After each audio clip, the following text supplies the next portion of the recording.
বাইতে যামু কিন্তু বারবিকিউ পার্টি হইবে না, ইয়ে কি হইতে পারে ক দেখি। এই যে মুই লাইকে পড়লাম মোর বারবিকিউ বানানোর কামে, তাও আবার লাইক 9টা বাজে হঠাৎ করে মাথা এলো আমি বারবিকিউ পার্টি করমু। এ করতে যাই মুরগির একটা আইন না খুইলা মাহামাই কইরা দিয়া দিলাম তেলের ভিতরে। তেল দিয়ে একেবারে উল্টায় পাল্টায় বাজাবাজি করতেছি। এটা কিন্তু মোর বারবিকিউ বানায় না, স্টাইল কেউ আবার নিজেকে বারবিকিউ স্টাইলের মধ্যে লাগাইবেন না।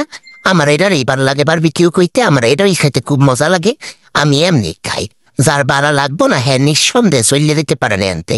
তো এইখানে আমি বাজাবাজি করার পরে খুব সুন্দর মতো একটা কালার আইয়া পড়ার পরে আস্তে আস্তে উড়ে রেখেছিলাম।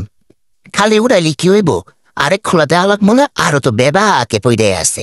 সবাই লাইগা সুন্দর মতো মুরগিদের জাকানাকা কইরে বাইজে রইলাম। বাইজে লওয়ার পরে কি আর শান্তি আছে মোর? মুই চললে গেলাম মেয়নিজ বানানোর লাইগা। এ হচ্ছে এত টেস হইছে কি আর কমু। সবাই সাইটতে পুইতে খাইছে, লেদাতে শুরু করে বুড়া যা আছে সবাই পুরো সাইটতে পুইতে খাইয়া হাজারিয়ে গেছে। মোর এই মেয়নিজের রেসিপি চাইলে কিন্তু মনে খুব ভালো করে কমেন্ট করতে হইবে আর ইনবক্স করে লিখতে হইবে। আমরা যদি চান তাহলে কিন্তু মুই দিতে পারি।